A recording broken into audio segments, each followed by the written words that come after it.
شانۆی هەڵبژاردنەکان لە ژێر سێبەری ترس لە ئاخێزی جەماوەری. ناوەندی سەرەکی دەسەڵاتی کۆماری ئیسلامی گاڵتەجاری هەڵبژاردنەکانی سەرۆک کۆماری سێنزدەهەمی لە ترسی ئاخێزی جەماوەری بۆ دەستنیشانکردنێکی سنووردار لە 28 جۆزەردان گۆڕی. بە قەولی عەبدولڕەزا مسری جێگری سەرۆکی مەجلس و لە کەسانی نزیک بە سپا بەشداری کەم و ئاکامی خاترجەم بە قازانجی ڕژیمی ئیسلامیە. بەپێی ئەم ئاراستەیە شۆڕای نیگابان 7 کەسی لەلایەن پاسداران و دەستگای پۆلیسی ڕژیمەوە پەسەند کرد و پاشان ڕایگەیاندن. ئەگەرچی خامنەئی یەک لەوانەی سەلاحێتیان ڕەتکرابەوە جەفا ناولێناو خوازیاری پێداچوونەوە بوو، بەڵام شۆڕای نیگاهبان بە پشتیوانی فەرماندەکانی سپا حکمی وەلی فەقی پشتگوێ خست. گشت ئەم ڕەوتە تا ئێستاشی بۆشایی نێوان کەسانێک لە ڕژیم کە لە دنیای واقعیدا هیچ شتێک بێجگە لە کارگێرانی سپای پاسداران و دەستگا ئەمنیەکانی ڕژیم نەبوون قوڵتر کردوێتەوە. لە قاودانەکانی ڕۆژانی ڕابردوو سەبارەت بە شێوەکاری شۆڕای نیگاهبان ئەم لێکدانەوە سیاسیەی کرد بە فاکت و هەواڵێکی ڕاستەقینە. معلوم بوو کە سیاسەتمەدارانی کۆماری ئیسلامی لەوانە ڕێفۆرمخواز و بناژۆخواز هیچ شتێک نین بێجگە لە ئەو مۆرە شەترەنجانەی کە لەلایەن مەیداندارانی چەک بەدەست و پاسەوانانی ئەشکەنجەدەری زیندانەوە بەکارگیراون.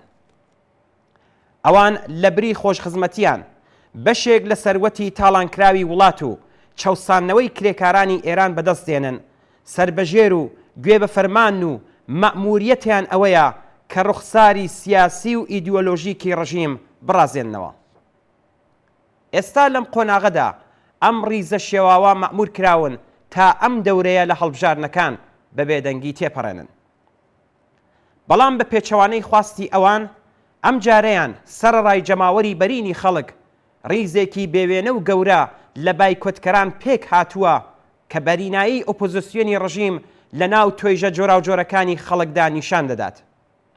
لە هەمان حاڵدا لە ناو نارانی ڕەسەنی کۆماری ئیسلامیدا ڕیزی کرێکاران، خانەنشینکراوان، معەلیمان، زەرەرمەندان، دایکانی لالا، بنەماڵەی گیانبەختکردوانی خەزەڵوەری 98 و دەیان هەزار گیانبەختکردووی دەیەی 60 دەبینین کە بە هەڵوێستەکانیان نیشانیاندا کە کۆمەڵگا چۆتە قۆناغێکی تازەی بەگەشتداچوون. بایکۆتکەرانی شانۆی هەڵبژاردن ئەو جەماوەرە و شیارن کە دەڵێن دەسەڵات گەندەڵ و دزە، ئێمە دەنگ نادەین.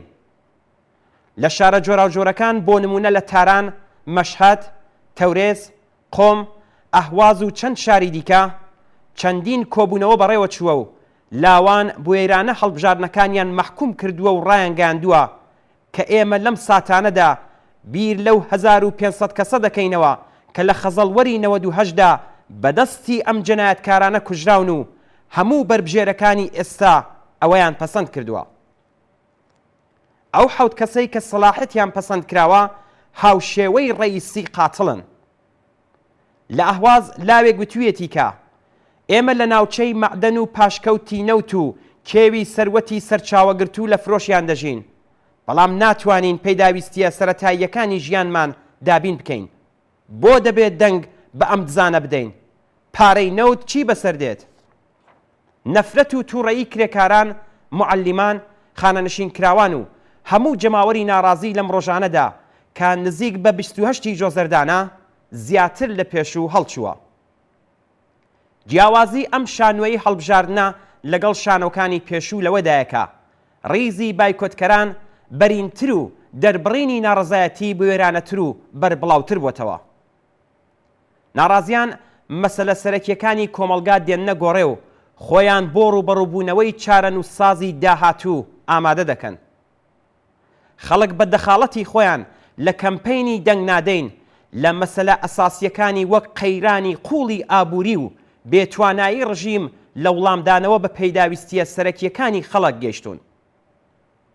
ئێستا خەڵک لە پانتایی جەماوەریدا ئەم ڕژیمە بە هۆکاری لە سەرێبوونی ڕێژەی مەرگی کۆڕۆنا، تەوەڕوومی هاوسارپساو، گرانی، هەژاری و فەلاکەت، وشکە ساڵی و نەهامەتیە جۆراوجۆرەکان پێناسە دەکەن.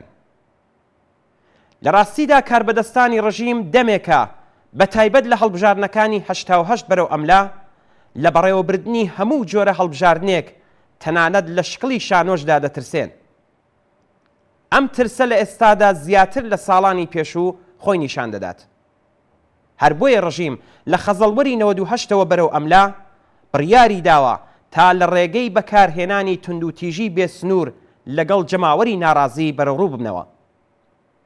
بەڵام بوێری خەڵک لە گاڵتە پێکردن بەم گاڵتە جاریەی کە ناوی هەڵبژاردنیان لەسەرداناوە نیشانی دەدات کە ئەم جەماوەرە چیتر بە توندوتیژی و سەرکوتی ڕژیم چاوترسێن نابن. بێگومان ئەوەش بۆ ڕژیم خاڵی مەترسیدارە. ئەم بابەتە ڕفۆرمخوازانی حکوومەتی و بناژۆخوازانیشی تووشی ترس و نیگەرانی لە چارەنووسی ڕژیم کردووە.